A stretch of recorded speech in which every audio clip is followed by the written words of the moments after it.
নমস্কার, আমি সোমা দে, মিসেস দেশ ব্লগে আপনাদের সকলকে স্বাগত। আমি আজকে আপনাদের সামনে দেশি শিং মাছের ঝোল করে দেখাচ্ছি।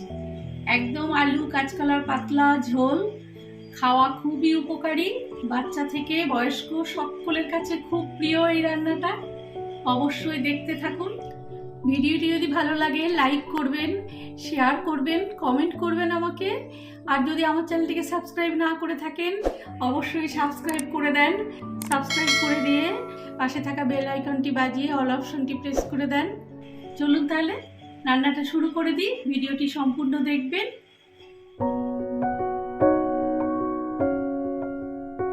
শিং মাছের ঝোল করার জন্য একদম দেশি শিং মাছ বেশ একটু বড় সাইজের পাওয়া গিয়েছিল, বাজার থেকে নিয়ে এসে পরিষ্কার করে নুন দিয়ে ডলে ধুয়ে আবার আরেকবার ভালো করে ধুয়ে এই দেখুন নুন হলুদ মাখিয়ে রেখেছি।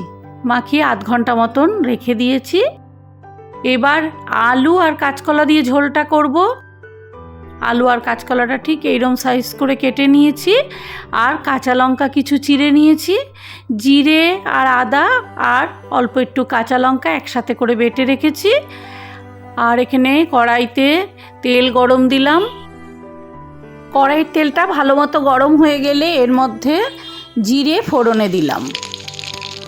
ফোড়নটা ভালো মতন একটু ভেজে নিয়ে তার মধ্যে সম্পূর্ণ কাটা আলু, কাটা কাঁচকলাগুলো আর চেরা কাঁচা লঙ্কাগুলো একসাথে দিয়ে খুব ভালো করে নাড়াচাড়া করে নিলাম।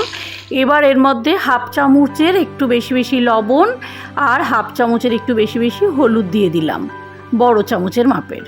খুব ভালো করে তরকারিটা তেলের ওপর কষিয়ে নিচ্ছি।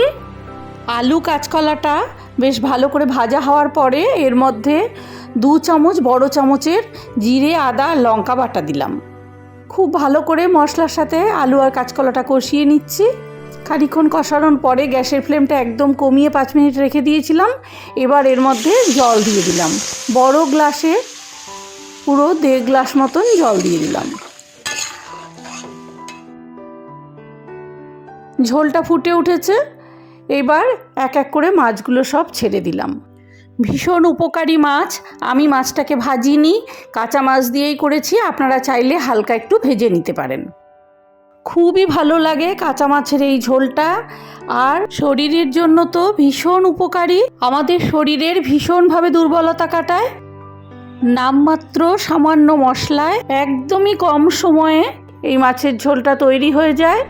গরমকালের জন্য ভীষণ উপকারী। বাচ্চা থেকে বয়স্ক মানুষ প্রত্যেকে খুব পছন্দ করবে এই মাছের ঝোলটা।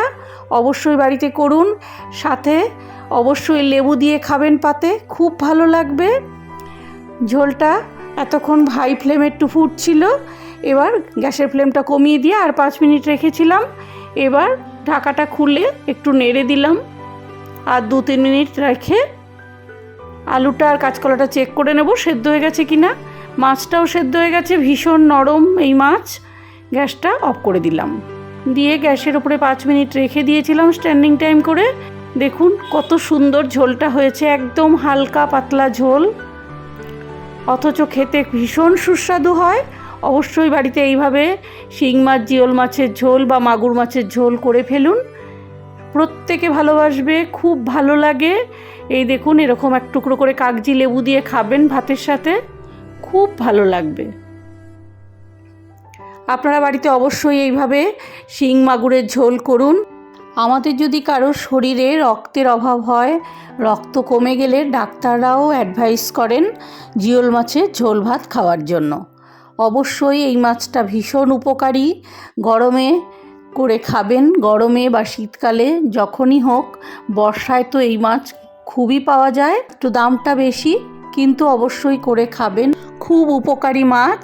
আর এই মাছের একদম কাঁটা নেই, মাঝখানে শুধু একটা কাঁটা, এই জন্য বাচ্চাদের খুব প্রিয় হয় এই মাছ। এই মাছটা খুবই সহজপাচ্য হওয়ায় পেটের পক্ষেও খুব ভালো। কেমন লাগলো রান্নাটা? যদি ভালো লাগে অবশ্যই বাড়িতে করবেন এইভাবে। আর ভিডিওটি ভালো লাগলে লাইক করুন, শেয়ার করুন, কমেন্ট করুন, আমার চ্যানেলটিকে সাবস্ক্রাইব করুন। নমস্কার।